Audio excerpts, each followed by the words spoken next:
Welcome to the Fall Workshop series offered by Pentair. Today's topic is heavy metals and toxins, problem water issues. And as a caveat, I really am not in favor of separating out water into well water and municipal water. Why? Because they are both problematic for different reasons. Regardless of the source, your water has some issues that will be benefited by treating it, even if you're just drinking it. Now, if you're putting that water to an industrial process or a commercial process or as an ingredient, you're probably going to want to modify that water coming in anyways to be a better ingredient for your either your product or your equipment that's using that water. And we really just need to understand water starts from a source. We've got to do things to it to get it where we need it to be to use it. It's a natural product. It's no different than any other natural product we use in our modern lives. So we're going to go through a high-level discussion, basically alphabetically, with some common contaminants in the water that we find on water treatment reports throughout North America. The first one is aluminum. Aluminum is, in this case, typically found in our drinking water supplies as aluminum sulfate. It's a flocculant. It's used in water treatment. You probably will not find aluminum naturally occurring in a well unless you're dealing with a residence very, very close to aluminum processing facility or a mine. Why? Aluminum just doesn't, the oxides of aluminum aren't very soluble in water. But the majority of aluminum in water is there as a flocculant. At elevated pHs, these compounds help coagulate and stick particulate together. Might be too fine to filter and help us clear out high loads of particulate. This is used in well water and in surface water to reduce particulate load, whether that's from mineral content or from organics or just particulate debris in the water. But the concerns around this are the fact that aluminum is a +3 metal. Higher levels of aluminum will follow your resin very quickly. It takes 15 pounds of salt per cubic foot to remove aluminum effectively, and it still won't remove it all off of resin bed. So over time, your resin bed is going to follow if you're dealing with a market that uses high levels of aluminum. The United States, New Orleans is a perfect example of it. Lots of flocculant in their water used, and it gets heavier with use seasonally based on spring floods and winter snow melts and storms and those types of things. And this stuff will clog a lot of filtration equipment, whether that's carbon filters, any filter, this will clog it up.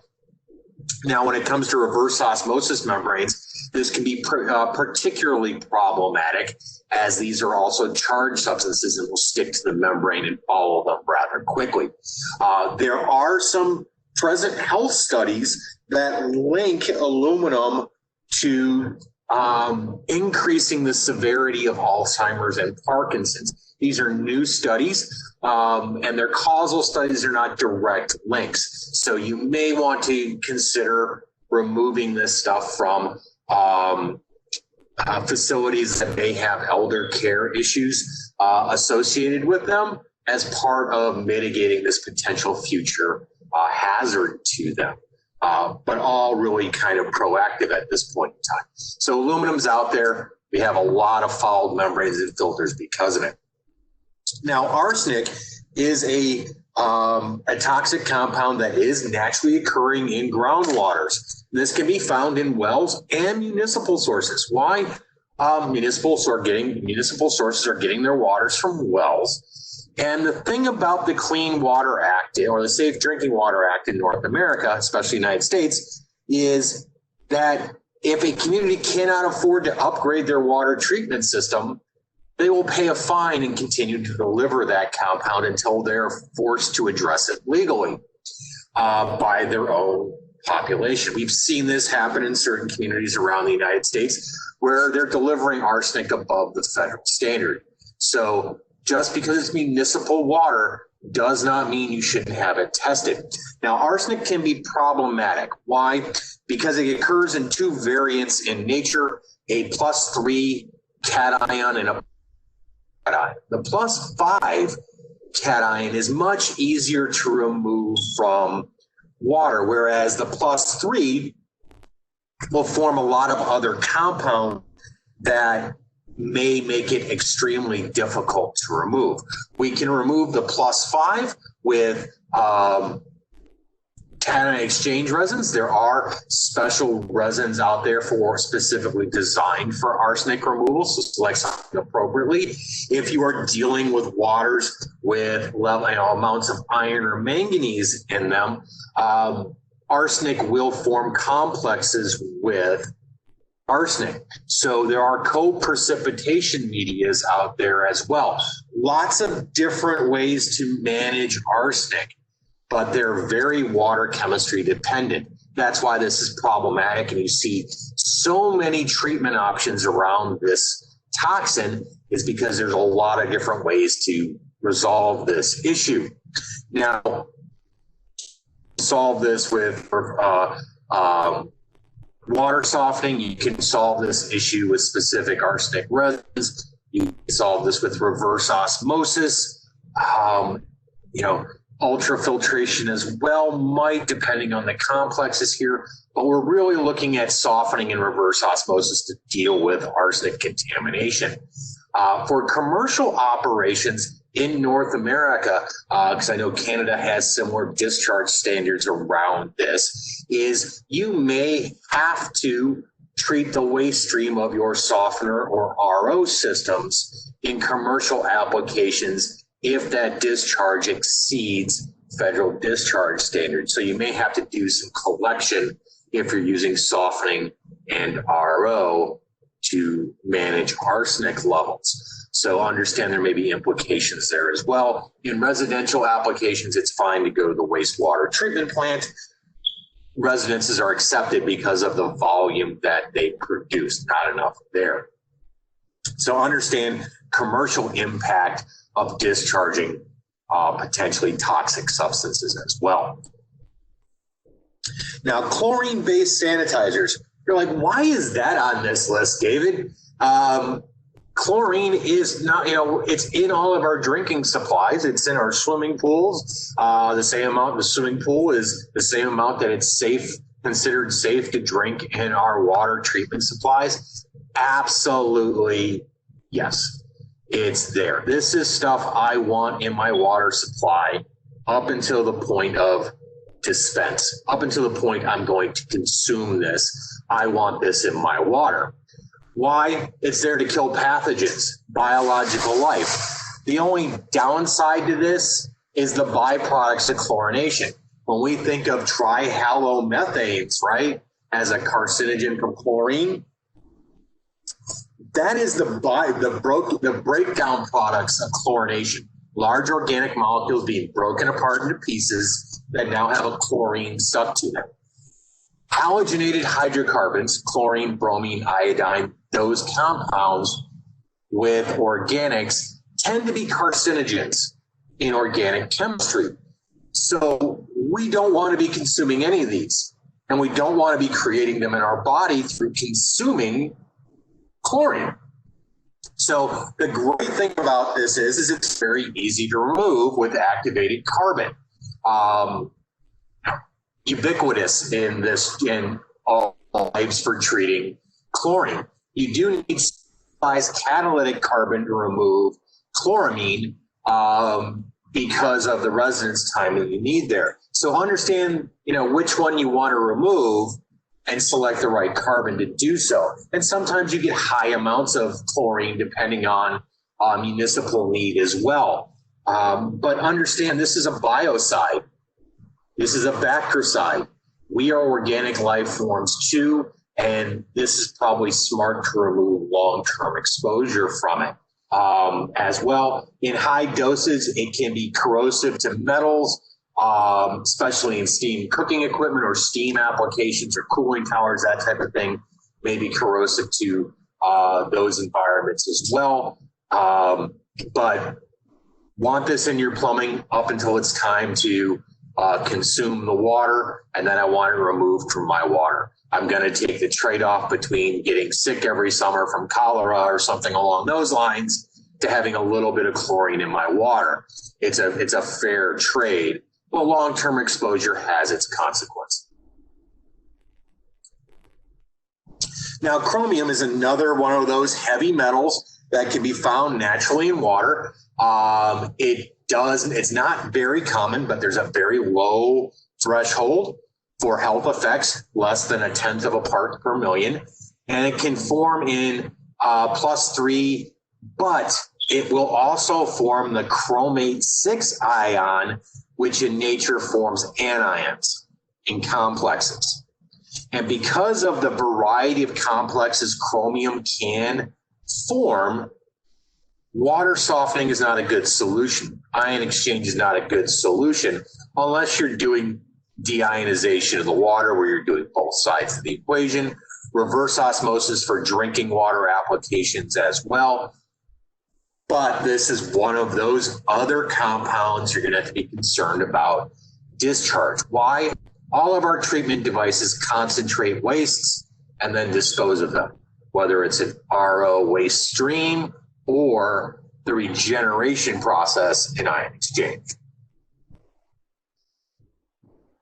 Now, copper is another one of those elements that doesn't naturally occur in water. This comes primarily from our plumbing infrastructures from brass and copper plumbing or fittings. The problems with this is this will show up as blue-green stains on things initially. The places you want to catch it first are there.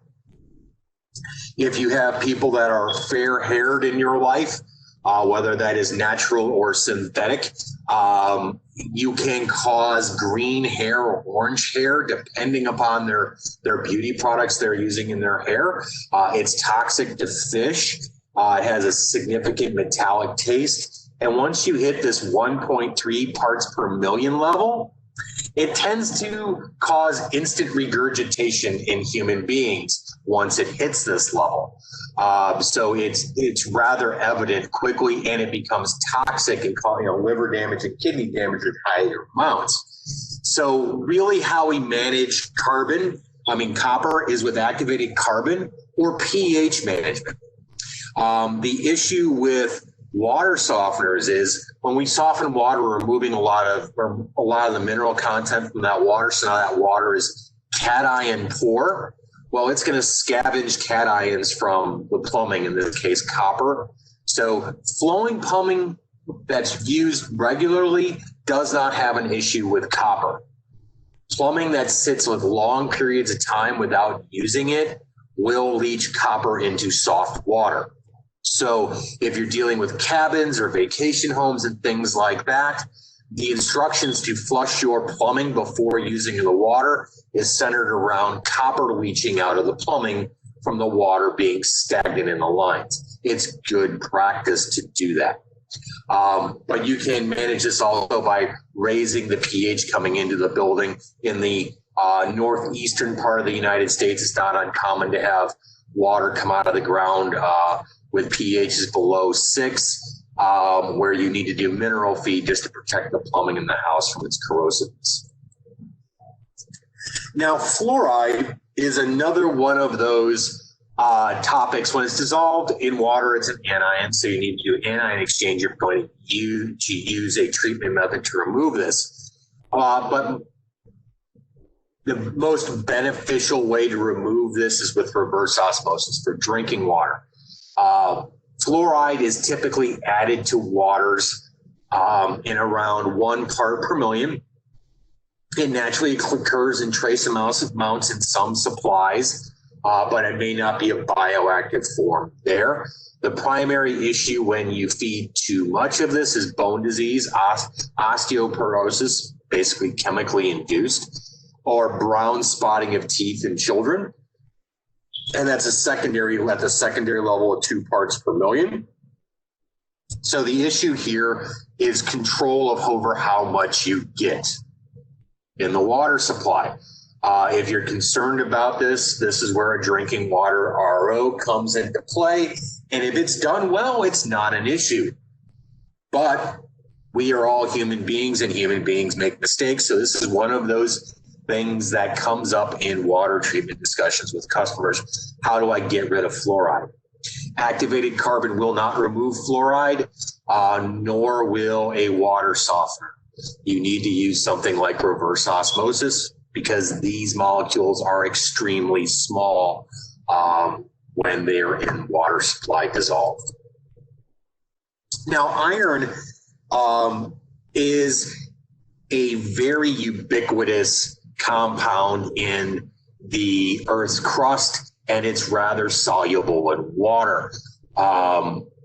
It's not really a health issue. It's more of a taste and odor and infrastructure impact. Why? Because once we bring water up out of the ground that has little oxygen in it and expose it to air, it will cause a significant precipitation of iron out of solution, which leads to rust-colored water, plugging of equipment, wearing of parts using water using equipment, a lot of things there. And even in very small amounts, less than a half a part per million, you can taste this in beverages. So it impacts coffee, sodas, all that sort of stuff. It's greatly affected by even a small amount of iron. And that's why it's problematic. And then there's the staining aspects of it as well. So you can remove the solubilized iron, which is iron plus 3, by either oxidizing it with air, chlorine, peroxide, things like that. Medias like Catalox or Berm and things like that, where you're adding oxygen to it, converting it to iron plus 3, making rust particles out of it, and then filtering it out of solution. Whereas iron plus 3 coming into a building is mainly particulate, except at very, very high pHs.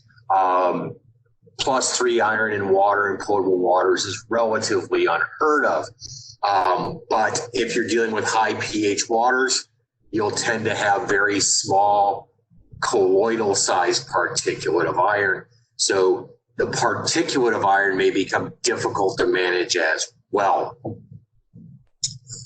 Plus, since this is a largely occurring product in nature, compound in nature, things have evolved to use iron as part of their metabolism, like iron-using bacteria, which will create lots of issues for us because they create biofilms that offer sanctuary to potentially harmful pathogens in our plumbing systems. So iron in itself, not necessarily a toxic thing, but it creates environments that impact all the water-using equipment, anything that we're going to make with the water, and it can help provide an environment for bacteria that create environments for harmful bacteria to live. So iron is one of those things we spend a lot of time removing.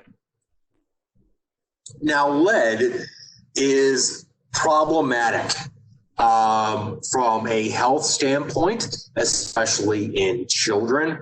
But the issues with lead is it's been used in municipal plumbing lines for quite a long time. In North America, United States specifically, any building built before 1986 may and will have lead-based solders in their copper plumbing.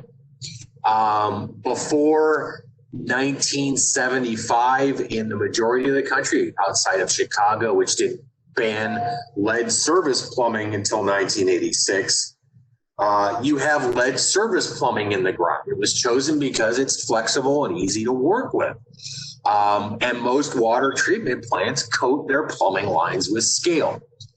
But if that scale ever comes off those lines and you're exposing that lead to mildly corrosive water, you'll get increases in the amount of lead in the water, which are biologically harmful. That's what happened in Flint, Michigan, is they changed water sources. It was more corrosive. They didn't manage the corrosive water. It dissolved the scale off, exposing the lead, dissolving the lead, resulting in lead levels 1,000 to 2,000 times the legal limit to be delivered. So this was not only happening in the street, but also in homes that had lead solder. So anytime you're dealing with a building or a community that was established before 1986, you may have a lead issue on the point of entry. If you are dealing with a house built before 1986, you will have a point of entry and a point of use situation to manage. Lead can be removed by a variety of techniques, from mechanical filtration for particulate lead down to selective resins for lead removal. Water softening will remove lead as well. But if you have a lead issue, you need to have particulate lead and dissolved lead treatment. Why? If you drink dissolved particulate lead, it redissolves in your stomach. So it does no good to remove does some good to remove the dissolved lead, but if you're particulate lead, it's problematic as well. So reverse osmosis, half micron filters, A5 powder, which is a selective resin for doing so, phosphate feeds for coating plumbing. They do that in Toronto, in Montreal, in their municipal systems to coat the plumbing. Submicron filters, ultrafiltration will handle the particulate lead. So this requires a bunch of different methods to treat depending on the age of the structure associated with water use. Now, manganese is naturally found on the Earth's surface and in our water supplies. It tends to show up in relatively low amounts. Normally, it shows up with its other friend iron at the same time, or this comes from galvanized plumbing breaking down within a building as well. You'll end up in a black particulate or staining in your lavatories or sinks. There is a drinking water standard of 50 parts per billion in the US for this. And this will be readily removed by softeners, reverse osmosis, specialized resin, or oxidation filters. If you're going to try to oxidize this with, Catalox or Berm or something like that, the higher the pH of the water, the better to do with manganese. But if you're dealing with iron at the same time, you are going to precipitate your iron out in very fine colloidal particulates. Iron likes a pH above 7.5 or so to precipitate out, but less than 9, 8.7 or so on the high end to make sure we can create bits we can filter out. 0.7 iron creates colloidal particulate as you're dropping out your manganese. So combination treatments may be involved if you're dealing with large amounts of certain products. So you're going to design your treatment train to manage these issues based on your water chemistry and the desired outcome. But manganese, water softeners, reverse osmosis, specialized resins to do it, and oxidation filters are your technologies of choice.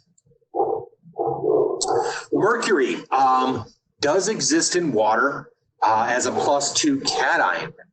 Mercury naturally occurring quite often occurs in non-ionic or anionic compounds in organic matter. So this makes mercury extremely difficult to target in water supplies for removal directly. And the standard here is less than 2 parts per billion. And I would make the argument that no amount of this stuff is safe to drink, period. So you're going to want to use reverse osmosis products that are certified to remove mercury, just to make sure you're getting that done properly. And if it's in a commercial application, make sure your discharge of mercury is going to be collected, or you have a permit to do so. Some way to manage that discharge, because it is such a problematic toxin at such low levels. So mercury equals RO, or some equivalent sort of technology like vapor distillation along those lines. Now, nitrate and nitrite, these are two compounds normally associated with fertilizers and sewage runoff.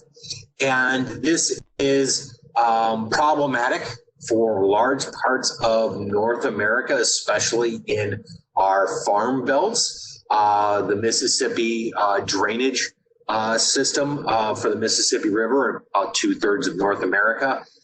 You can have spike levels of nitrates throughout all these communities. The problems with nitrates is they basically cause this condition called blue babies in infants, because it binds with hemoglobin similar to the way carbon monoxide does, and doesn't allow for proper oxygen exchange in the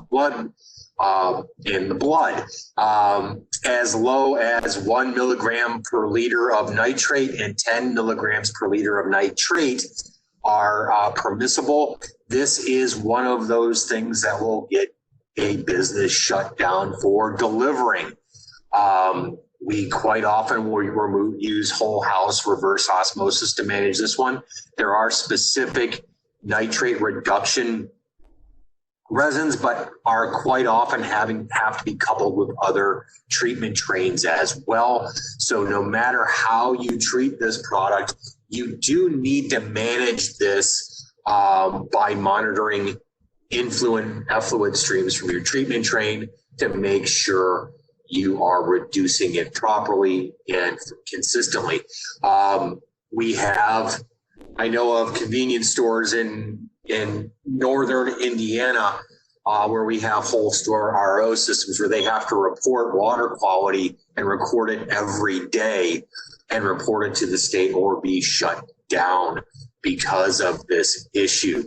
So Wisconsin is going through issues with nitrate and nitrite, mainly in their private wells. They're handling it well at a municipal level.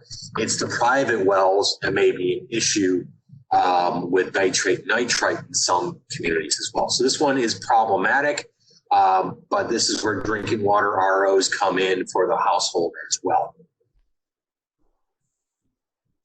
Now, strontium is a heavy metal. It can be radioactive at times, depending on the substrate it comes out of. But really, water softeners will handle strontium quite well. Where it is an issue is in reverse osmosis systems that are not using softening as pre-treatment. So if we're going to use an RO system for raw water treatment here, and you have strontium in your water, it is going to form a very, very hard scale with sulfates in the water, and it will polymerize at higher pHs inside the membranes, where it will form a rather hard scale or a sludge at those pHs, causing a lot of clean in place operations to conduct. It's better to remove this during pre-treatment than to try to manage it with the RO system, unless it's not possible to do. There really isn't an issue from a toxicology standpoint with strontium. It's an equipment impact. Basically where you're going to find it is also the places where you're going to find sulfate, where it's going to be present in that water as well. We have seen membranes fall extremely quickly with just trace amounts of strontium in their usage because of the complexes it forms. So the next topic in this is boil orders. Municipal treatment plants will put out boil orders quite often. Please follow these to the letter of the law. There are a lot of things water treatment plants will do to tweak water. They may shock a system a little bit with sanitizer that they may never publish. Okay. If they've published a boil order telling you that you cannot use your water, follow it to the letter, especially if it is a biological hazard sort of one due to bacteria, blue-green algae outbreaks in the Great Lakes or in reservoirs and things like that happen. Please follow the boil orders for lots of reasons. We can go down lots of rabbit holes discussing individual boil orders. But once that's done and been lifted, any drop-in filter cartridges or quick change filter cartridges need to be replaced. Those housings need to be sanitized. For RO membranes, they should be replaced unless you can clean them in place and sanitize them again. But sanitizers and membranes don't play well together. You don't want to burn holes through the membrane sanitizing. So it's better to replace them in a commercial application than expose air to potential biological harm as well. Those should be replaced. If you want to make sure, if you're not dealing with a barrier, a filter that is biologically rated for cysts or bacteria or UF for viruses, you may wish to sanitize the plumbing after filtration in order to manage anything that was downstream. Let's say your home only had 5 micron filters and you had a boil order. I'm going to want to not just change my filter out. I'm going to want to make sure I've sanitized everything in the building or flushed everything for a good long period of time. The only problem with buildings is dead legs. So like having a good bacteria barrier at point of entry to a home or business to prevent these sort of issues from going anywhere further into the building, but then treat from there and be safe. Follow boil orders to the letter. This is a conversation we have a lot with dealers and distributors each year.